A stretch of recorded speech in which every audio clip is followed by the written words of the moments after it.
Vamos a continuar. Vamos a continuar en esta hora, en el nombre del Señor Jesús, mirando lo que está aquí escrito en esta hermosa carta. Aquí hay definitivamente, hay una enseñanza muy, muy preciosa aquí en la palabra. Quiero pues que leamos en el nombre del Señor Jesús, a partir del capítulo número 2, desde el versículo 1 hasta el versículo 9. Dice la palabra de Dios: porque quiero que sepáis cuán grande lucha sostengo por vosotros y por los que están en la Odisea, y por todos los que nunca han visto mi rostro, para que sean consolados sus corazones unidos en amor, hasta alcanzar todas las riquezas del pleno entendimiento, a fin de conocer el misterio de Dios el Padre y de Cristo, en quien están escondidos todos los tesoros de la sabiduría y del conocimiento. Y esto lo digo para que nadie os engañe con palabras persuasivas. Porque aunque estoy ausente en cuerpo, no obstante en espíritu estoy con vosotros, gozándome y mirando vuestro buen orden y la firmeza de vuestra fe en Cristo. Por tanto, de la manera que habéis recibido al Señor Jesucristo, andad en Él, arraigados y sobreedificados en Él, y confirmados en la fe, así como habéis sido enseñados, abundando en acciones de gracias. Mirad que nadie os engañe por medio de filosofías y huecas sutilezas, según las tradiciones de los hombres, conforme a los rudimentos del mundo y no según Cristo. Porque en Él habita corporalmente toda la plenitud de la deidad. Amén. Vamos a clamar a Dios que nos bendiga con la palabra, que nos edifique, que podamos entender, que podamos recibir y que podamos vivir lo que oímos y aprendemos. Señor Jesús, Dios Todopoderoso, estoy aquí, Señor, frente a un pueblo maravilloso que es la iglesia, y también frente a un grupo de amigos que está oyendo el Evangelio. Señor, yo te ruego que en esta hora su bendita palabra sea obrando, sea, oh Dios, enseñándonos, sea mostrándonos, sea guiándonos hacia la voluntad de Dios, hacia lo que tú quieres que nosotros vivamos. Señor, ayúdanos a entender, ábrenos el entendimiento. Bendito Señor, aún de aquel creyente que le ha costado, que no ha podido recibir con claridad este mensaje glorioso del Evangelio. Yo te pido en el nombre de Jesucristo que te manifiestes en la vida de todos, que me uses, que pueda ser ese instrumento que lleva la palabra con esa libertad que tú das por el Espíritu Santo, en el nombre de Jesús, nuestro Salvador. Amén. Gloria a Dios. Bueno, vamos a estar así atentos a la palabra del Señor. Hemos tratado unos temas en estos días con esta carta, que el Señor me inquietó a leer la Biblia, y lo que he hecho es leer algunas versiones de la Biblia, hacer una comparación entre muchas versiones de la Biblia. Y bueno, para hoy el tema que tenemos para hoy es la preocupación del siervo de Dios. La preocupación del siervo de Dios. Ya vimos la iglesia que conoce a Dios. El fundamento de conocer a Dios. El ministerio del que conoce a Dios. O también la convicción del siervo de Dios. Pero hoy vamos a mirar entonces la preocupación del siervo de Dios. Y bueno, aquí hay más. Hay muchas cosas lindas que podemos aprender, que podemos recibir de la palabra de Dios. En este proceso que Dios lleva a la iglesia de Colosas, que comienza a hablar de una manera muy general.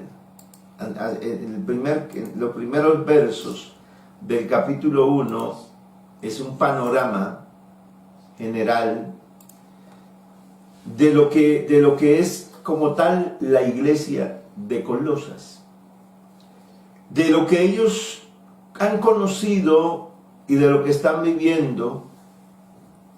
Pero de allí empieza el apóstol Pablo a desprenderse de lo general y va empezando a mostrar ya de una manera más detallada. O sea, que va de lo general a lo particular. Va de lo grande a lo específico.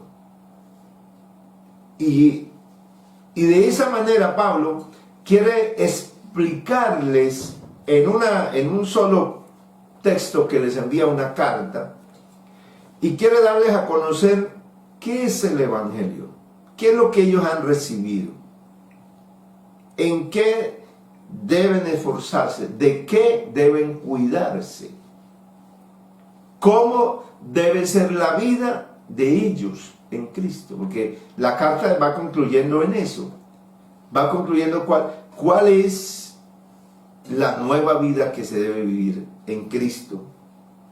Y de esa manera, ahí hay un panorama de la carta a los colosenses. Pero vamos a seguir entonces en todos esos detalles, en todo eso de lo general a lo particular. Hay una iglesia que ha conocido al Señor, hay una iglesia que tiene confianza en Dios, que está marcada por el amor. Eso es algo esencial en el pueblo del Señor. Hay una iglesia que procura vivir en el Señor, que se fortalece. Hay una iglesia que conoce la doctrina, o sea, que conoce cuál es el fundamento, conoce quién es Cristo. Hay una iglesia que está fundada, hay una iglesia que ha oído y que procura mantenerse en el Señor. Pero dentro de esa iglesia, Dios quiere que la iglesia tenga una convicción de cuál es su ministerio. O sea, ¿para qué está? ¿Cuál es el propósito de la iglesia? Si Pablo dice que se goza en los sufrimientos y que se goza porque los vive por causa de ese pueblo, entonces implícitamente Pablo les está mostrando, no les está diciendo, no le está explicando, no le está diciendo, oiga, vosotros colosenses, gócense cuando pasen alguna aflicción y que sea por causa del testimonio del Señor. No se lo está diciendo ustedes hagan eso, sino está mostrando en él, eso es lo implícito. Porque la Biblia es eso, la Biblia muestra lo que vive una persona, el testimonio de alguien, lo muestra para que ese testimonio se replique en otro. O sea que si yo veo que Pablo, alguno vivió muchas etapas de su vida con aflicciones, implícitamente el mensaje de Pablo me está diciendo a mí, oye, ¿por qué tú, que también eres predicador de la palabra, por qué no vivir esas etapas de la vida que en algunos momentos son difíciles? ¿Por qué no vivirlas con ese gozo que vivió aquel hombre? Esa es la enseñanza de la palabra. Entonces Pablo está mostrándole a la iglesia de Colosenses en esa convicción de lo que es ser un siervo, de lo que es ser un ministro. La palabra ministro, del cual fui hecho yo ministro, viene de un término en griego que es diáconos. Lo menciono esto porque es conocido. El término diácono es conocido. No soy lo que ando mencionando términos griegos porque no estamos aquí para enredar a la gente, sino para que la gente entienda el Evangelio. Pero diáconos es un término que a la iglesia le es afín, le es conocido. Entonces, ¿qué es un diácono? Diácono es una persona de fe, según la Biblia. Es una persona de buen testimonio.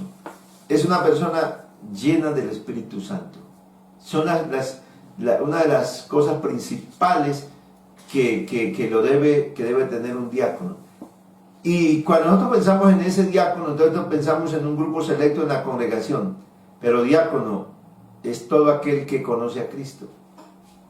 O sea, porque aquí diácono es ministro. Y ministro también se traduce como un servidor. Como uno que le sirve también, en una descripción más, como uno que le sirve a otro. Como alguien que es el servidor de otro. Entonces Pablo es el que dice que él del Evangelio fue hecho servidor. O sea, él sirve en el Evangelio, le sirve a Cristo. Ese mensaje es el que implícitamente tiene que empezar a marcar la vida y la convicción del creyente, de la iglesia. ¿A qué fui llamado yo? ¿Por qué debo dejarme moldear por Dios? ¿Por qué debo permitirle al Señor que por medio de la palabra me perfeccione?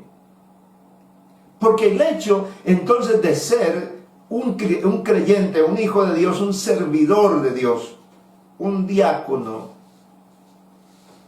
no me deja por fuera, no me aísla de que necesito ser perfeccionado.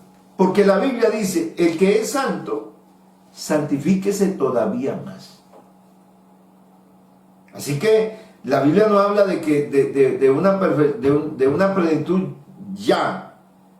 La Biblia habla de una plenitud en el continuo vivir. La plenitud no se alcanza, la llenura no se alcanza cuando una persona llega a un culto y dice, uy, hoy quedé lleno del Espíritu.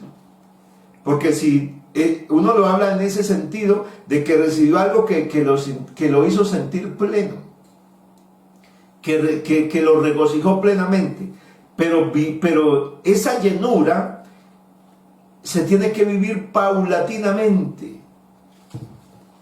Y aquí entonces, después de esa convicción que se tiene de lo que yo soy como creyente, como hijo de Dios, como servidor del Señor, entonces viene otra etapa.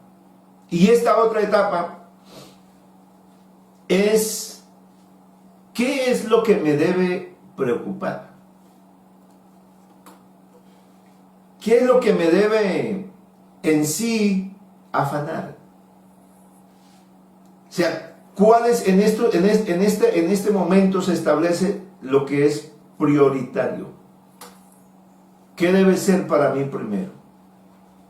Nosotros estamos llenos de muchos afanes, de muchísimas preocupaciones, pero quizás no habíamos considerado mucho que la salvación es lo esencial por lo cual debemos afanarnos.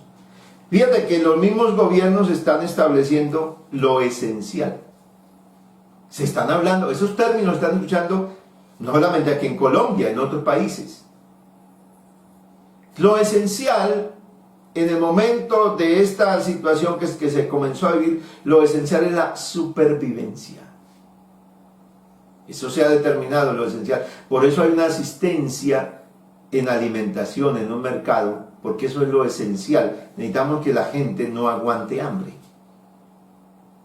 Lo esencial, que haya una atención médica. Esos son los servicios esenciales. Entonces, para eso tiene que movilizar un grupo de personas. Qué bueno que nosotros en el Señor entendiéramos lo esencial. Y a eso entonces le diéramos el primer lugar. Mas buscar primeramente el reino de Dios, y las demás cosas os serán añadidas. Pero, ¿cuántas veces buscamos las demás cosas primero? Por eso Pablo dice, por eso Pablo le escribe como siervo de Dios, dice, yo quiero que ustedes sepan, que aquí concluí ayer, cuán grande lucha sostengo. Pablo está diciendo, está llevando a la iglesia a que entiendan cuál es la razón de él escribir estas cosas y de ser tan insistente. Si ellos, ¿acaso ya no habían conocido al Señor? ¿Acaso ya no caminaban con Dios? ¿Acaso Pablo no destaca en los primeros versos el amor que tienen, la fe en Cristo, que se han dejado enseñar de este siervo Epafras? No está destacando eso. Entonces, ¿para qué más escribirle a una iglesia que ya tiene todo eso? No, porque hay un ministro que tiene una convicción, hay un hombre que tiene un ministerio, hay un hombre que también le preocupa lo que pueda pasar, lo que esté viviendo la iglesia en particular, que haya llegado por allí. Y entonces, eso que le asalta, que lo desvela, que lo afana, es que esa iglesia mantenga una relación tal que sea tan profunda que nada, ninguna circunstancia, nada lo aparte del Señor. Y ese es el propósito de Dios. No ha cambiado Dios su parecer. Dios sigue pensando lo mismo. Dios sigue creyendo en que si el creyente recibe la palabra, cosas lindas va a vivir, porque se va a aferrar a Dios en medio de toda situación. No solamente Pablo aquí menciona a la iglesia de Colosas, sino que le pone como referente otra congregación que se llama Laodicea. Los que están en Laodicea, pero no solamente pone como referente a la congregación de Laodicea, sino que aquí va más allá, y Pablo dice, y por todos los que nunca han visto mi rostro. Así que en este aparte, Pablo empieza con otro, va en otra dimensión, con otros detalles, y él dice, ya no solamente es por ti, colosenses, es por los de la Odisea, pero no solamente es por ellos, es por todos los que nunca han visto mi rostro. Yo tengo una preocupación, sostengo una lucha por todos vosotros, porque yo quiero que los corazones sean consolados y unidos en amor. Otra traducción dice, para que sean alentados sus corazones, unidos en amor, hasta alcanzar.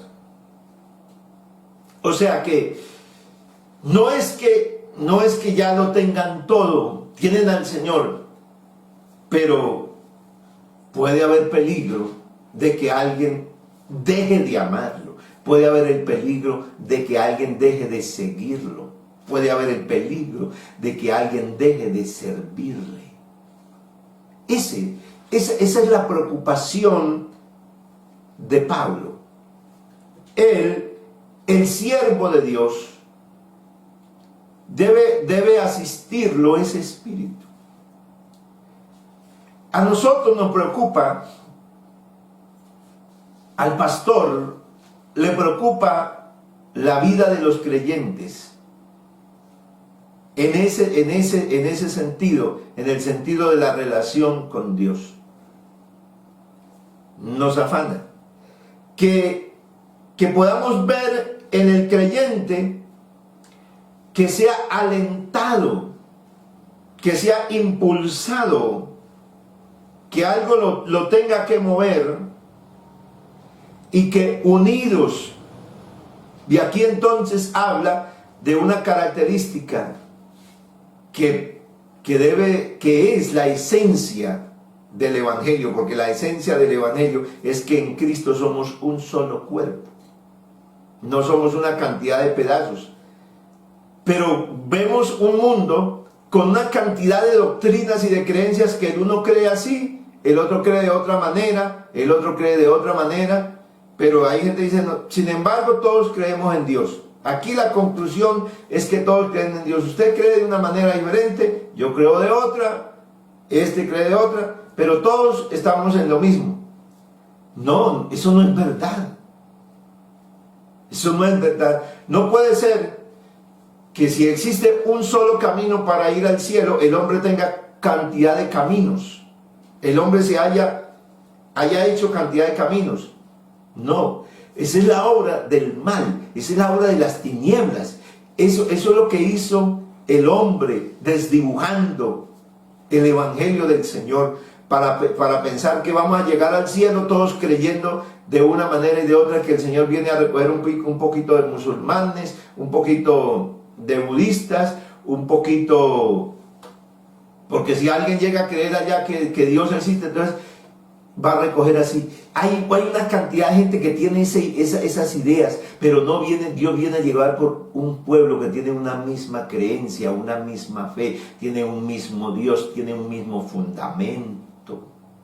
Ese es el pueblo que Dios viene a llevar, un pueblo que lo une el amor, para que podamos nosotros alcanzar las riquezas del pleno entendimiento. O sea, ¿cuál es el afán de Pablo? Dice, que la iglesia alcance, que la iglesia unida en amor, que la iglesia fortalecida, alentada en su espíritu, pueda alcanzar las riquezas, todas las riquezas del pleno entendimiento. Porque alcanzar esa es la meta, debe ser la meta.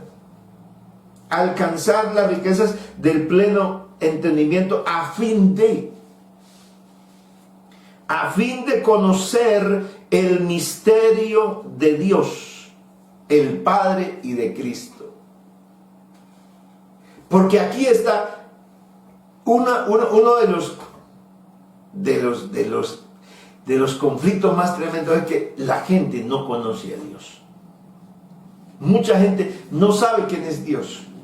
Se va a dirigir al Señor y no sabe, bueno, porque aquí empieza, el hombre no ha podido, porque el ser humano se encargó de desdibujar, de tergiversar, de torcer el Evangelio, de torcer el camino del Señor. Si la Biblia dice del Antiguo Testamento que Dios es uno, y en el Nuevo Testamento también dice la misma afirmación, ¿por qué el ser humano sigue creyendo que Dios no es uno? Y hay mucha gente que sigue creyendo que Dios o es dos o son tres personas. Pero la Biblia dice que Dios es uno y no se contradice. Pero Pablo aquí, vea que se ocupa tanto Pablo de la iglesia en Colosas, que quiere que la iglesia sea llena de todo el entendimiento, o sea, alcance las riquezas del pleno. Pleno es total, es llenura. Que usted tenga el pleno entendimiento de conocer el misterio de Dios, porque hay un misterio. ¿Cuál es el misterio? Indiscutiblemente grande es el misterio de la piedad. Dios se hizo hombre. Ese es el misterio. O sea, ¿cómo comprender? Para los judíos, Jesús está frente a un hombre que lo han bajado de una camilla y está ahí. Y Jesús dice a ese personaje mientras está llena esa casa: hijo, tus pecados te son perdonados. Y están ahí los que conocen de la Biblia, los religiosos, dicen: este dice blasfemias. Este es un atrevido. Este se hace pasar por Dios. ¿Quién puede perdonar pecados sino solo Dios? O sea, ese grupo de judíos, algunos de los que estaban ahí, llamados fariseos, escribas, sabían que el único que podía perdonar pecados era Dios. Pero Jesús en ese momento era un hombre común, igual a ellos. Ese era un misterio para los judíos en ese momento. Jesús era un misterio, no entendían eso. ¿Cómo así? O sea, ¿qué es esto? ¿Por qué este hombre se atreve a perdonar pecados? Si eso no lo puede hacer sino solamente Dios. Nadie tiene esa facultad. Y la Biblia sigue diciendo lo mismo. El único que perdona los pecados es Dios. Eso lo entendían los judíos. ¿Y eso por qué lo entendían los judíos? Porque eso lo dice la Biblia. Entonces, ese misterio es lo que Pablo le está diciendo a los colosenses, que quiere que la iglesia sea llena de esa riqueza del pleno entendimiento de conocer el misterio de Dios el Padre y de Cristo. Pero yo tengo una traducción que es también una traducción literal. He estudiado varias versiones de la Biblia de las Américas, también traducción literal. Y otras traducciones, Nueva Versión Internacional, Dios habla hoy. Y he analizado estos versos. Y por ejemplo, en ese verso donde puede la persona ver, dice, sí, ve, a fin de conocer el misterio de Dios el Padre y de Cristo. Entonces la gente dice, sí, ve, ahí están dos. No, no señor, ahí no están dos. ¿Cuál es el misterio? Los judíos dijeron, ¿por qué haces eso? ¿Por qué un hombre se atreve a hacer eso? Suplantar a Dios es una blasfemia. Y entonces el Señor dijo, pues para que ustedes sepan que el Hijo del Hombre tiene potestad en la tierra de perdonar pecados, le dice al paralítico, hijo, levántate, toma tu lecho y vaya para la casa. Jesús en ese momento afirmó que él también tenía, como ellos sabían que solamente Dios tenía potestad, pues él dijo, el Hijo del Hombre, para que ustedes sepan que el Hijo del Hombre tiene potestad de perdonar pecados, le dice al paralítico. Ya les dejó claro implícitamente entonces que el que estaba ahí era Dios, porque ellos sabían que era Dios. Entonces dice el Hijo del Hombre. Entonces el Hijo del Hombre, ¿quién era? Dios, pero manifestado como una persona. Ese es el misterio, a fin de que conozcan ese misterio. Conocerán el misterio de Dios, es decir, ¿qué es conocer el misterio de Dios? El Padre, o sea, conocer quién es Cristo. El que conoce quién es Cristo, ese ha conocido el misterio de Dios. Pero el apóstol Pablo dice, yo quiero que la iglesia en Colosenses, en la Odisea, y todos los que no han visto mi rostro, entiendan, comprendan eso, sean llenos de esa plena riqueza. Y en el versículo número 3, entonces, para si queda alguna duda, para que si alguien pueda pensar que no, que aquí hay dos, entonces el versículo 3 dice, en quien están escondidos los tesoros de la sabiduría y del conocimiento.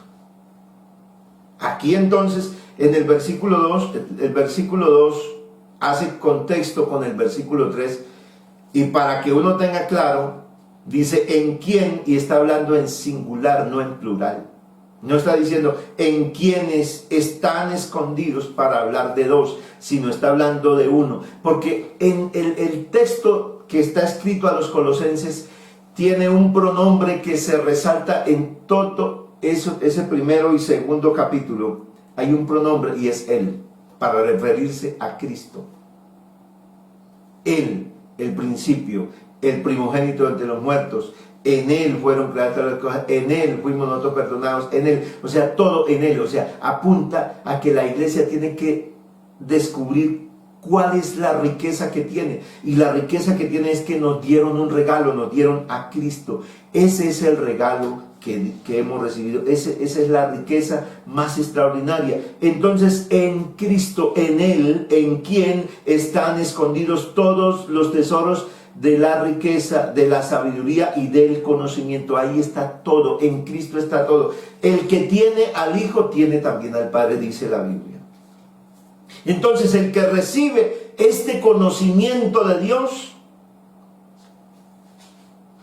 es el que va a atesorarse, el que va a fundamentarse, el que va a estar unido, el que va a ser un gran testimonio.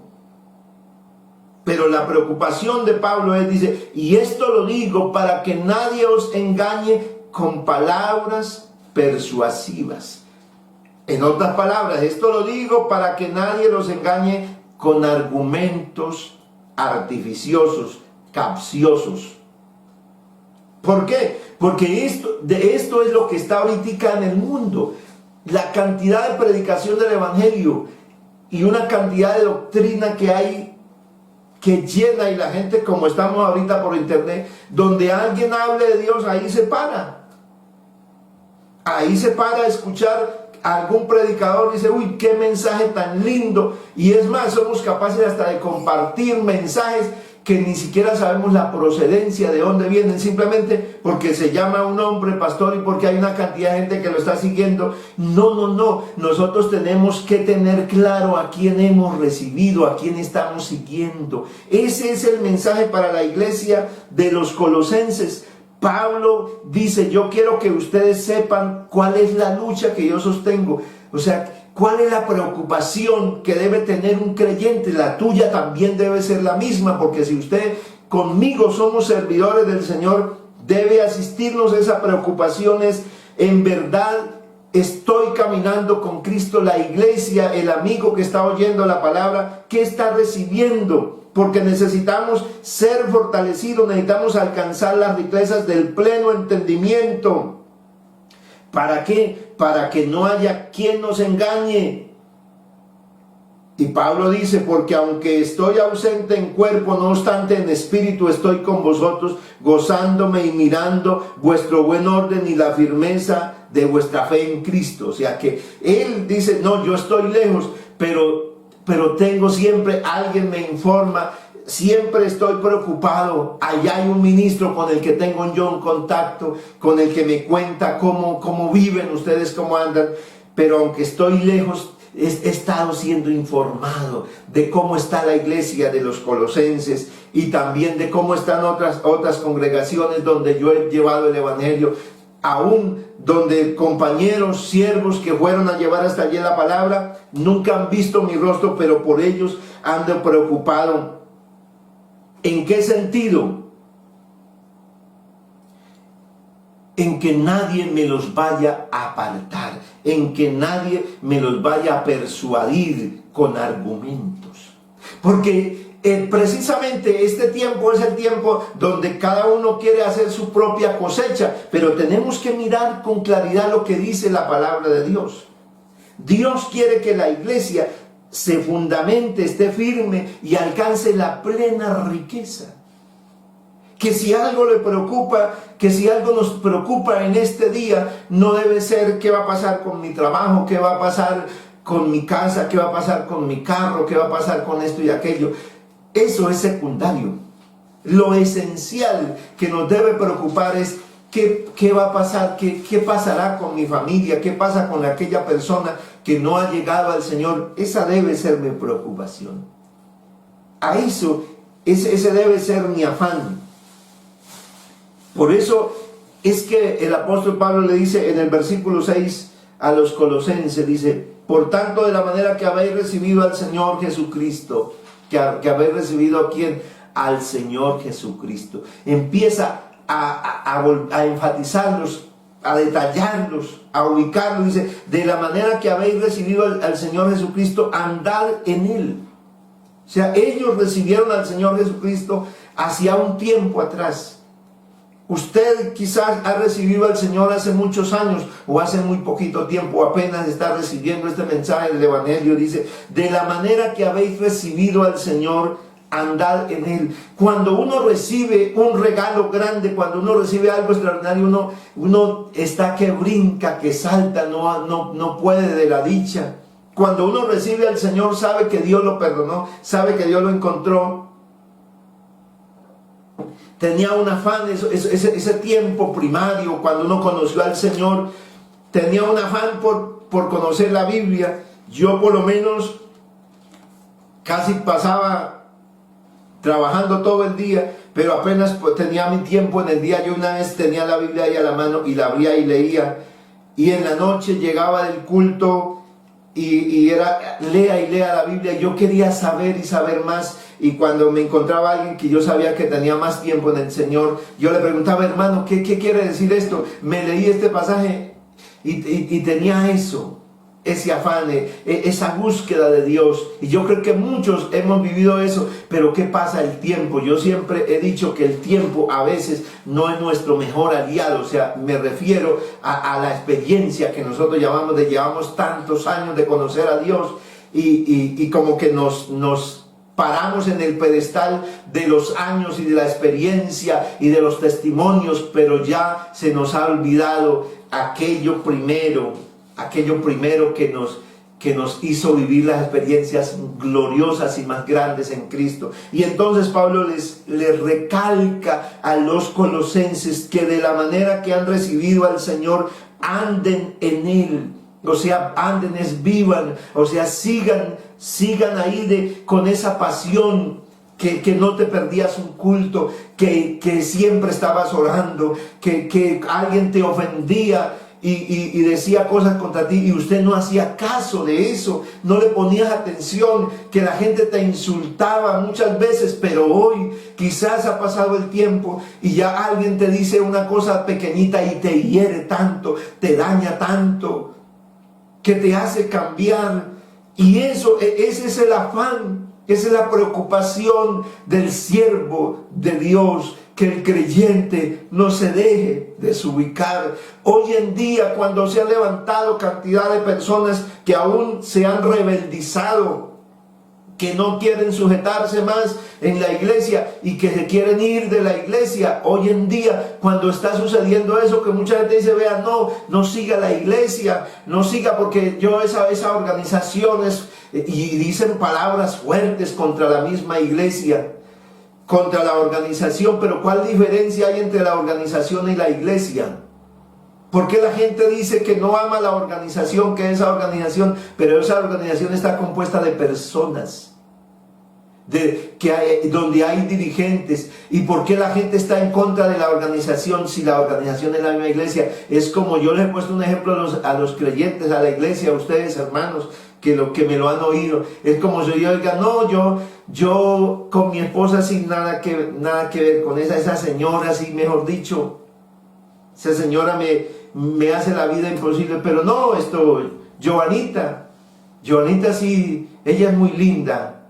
¿Y cuál diferencia hay entre mi esposa y Joana si son la misma persona? Entonces, que el que desprecia la organización, el que está en contra y que dice: no, yo amo esto y amo aquello, y se para, se está haciendo un daño y le está haciendo daño a otros. Y entonces hay gente que se está dejando mover de eso. Ya no tiene ese mismo amor, ya empezó a seguir al Señor, recibió al Señor con un gozo, con una alegría, que no estaba fijándose en los detalles. Pero hoy que ha pasado el tiempo, ya empieza a mirar, y cualquier faltica: mire, tiene esto, mire, tiene lo otro, mire, tiene aquello, y empieza a señalar. Hoy hay creyentes que se han vuelto señaladores, que ya no andan igual que cuando recibieron al Señor. Cuando recibieron al Señor, abrazaban. Cuando recibieron al Señor, daban, se entregaban. Cuando recibieron al Señor, no había nada que los hiciera cambiar de parecer. Pero hoy que ha pasado el tiempo, que han pasado los años, ya han cambiado de parecer. Hoy hay gente que se aparta, hoy hay gente que lo elimina del Facebook. Sí, hoy hay gente que no está entre los favoritos. Hoy hay gente que ha eliminado al otro y es creyente y es hijo de Dios. Pero así no llegarás tú al cielo. Así no es. Porque el Señor, esa era la preocupación de Pablo, que no fuéramos engañados, que estemos arraigados y sobreedificados. Bendito sea el Señor. Y en este verso quiero terminar esta primera parte de esta enseñanza. la preocupación del siervo de Dios, y mañana veremos la siguiente parte, la parte 2 de la preocupación del siervo de Dios. Arraigados y sobreedificados en Él y confirmados en la fe, así como habéis sido enseñados. ¿Qué es lo que necesita la iglesia? ¿En qué se tenía que arraigar? De la manera que habéis recibido al Señor, andad en Él. O sea, ¿cómo es que tú estás recibiendo? Si usted que está empezando el camino del Señor, te animo, la Biblia, Dios te llama para que profundices, que esas raíces se hagan tan fuertes, tan profundas en el Señor, en la palabra, que estés firmemente fundado en Él por la fe. Bendito sea el Señor, que estemos ahí confirmados por la fe, aleluya, enseñando como habéis sido enseñados, abundando en acciones de gracias. O sea que, ¿qué es lo que debe asistirnos? ¿Cuál es el espíritu que nos debe mover? Que cada día estamos profundamente arraigados, enraizados, estamos firmes, fuertemente fundados por esa fe que un día recibimos y que nos hace en todos los momentos dar gracias a Dios. Pero cuando se acaba eso, ese es el peligro, de que eso se acabe. De que ese es el peligro de que no seamos llenos de las plenas riquezas. Ese es el peligro. En que le diga, vea, eso es lo mismo allá. Lo mismo, es lo mismo aquí. Vea, sígame a mí, es lo mismo acá. Si usted un día conoció al Señor, si usted un día recibió al Señor, ¿dónde lo recibió? ¿En qué momento? ¿En qué lugar recibiste al Señor? ¿Dónde entendió que estaba el perdón? ¿Dónde? ¿Quién te ayudó? Yo he pensado, mi madre me dio a mí la existencia, me dio la vida, me trajo a este mundo, me cuidó, pero yo nunca podré cambiar de mamá. Mi mamá es una sola. Y así hayan otras mujeres que se hayan portado, porque sé de muchas mujeres, muchas hermanas que me han apreciado como un hijo, mi suegra misma. Pero yo no puedo cambiar a la que me dio a mí el ser que soy. Usted recibió al Señor. Usted recibió a Cristo. Y había una iglesia, porque hay un cuerpo, hay un ministro, hay una enseñanza. Y usted recibió al Señor, porque hoy alguien lo va a cambiar.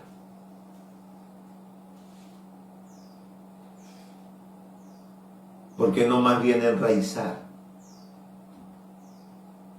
Claro que la organización tiene falla. No es perfecta.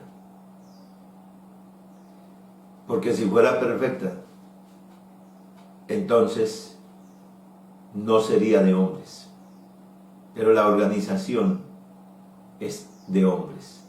La iglesia está compuesta de hombres. Por eso usted ve en la iglesia, ve imperfecciones. En los creyentes, en los congregados. ¿Sabe por qué lo ve? Porque usted y yo, como personas, siendo parte de ese mismo cuerpo, tenemos imperfecciones, tenemos fallas. Pero hay algo más grande que nos une y no nos miramos las fallas. sino que estamos orando los unos por los otros, rogando los unos por los otros. Nos une un amor, una fe. Estamos en un solo cuerpo. Esa es la iglesia. Esa es la preocupación de un siervo de Dios. Vamos a orar esta mañana. Vamos a darle gracias a Dios por estar aquí con nosotros, por estarnos formando. Recuerde que el siervo de Dios, que el que conoce a Dios, se deja moldear, se deja amonestar, se deja guiar. El que no se deja formar, ya no es un siervo de Dios, porque ya tiene un espíritu de amo, de que Él es el que enseña e informa. Pero el siervo de Dios tiene un espíritu que sabe que le sirve a otro, que Él pertenece a otro. Pertenecemos tú y yo a Dios. Nos salvó. Vamos a aclarar.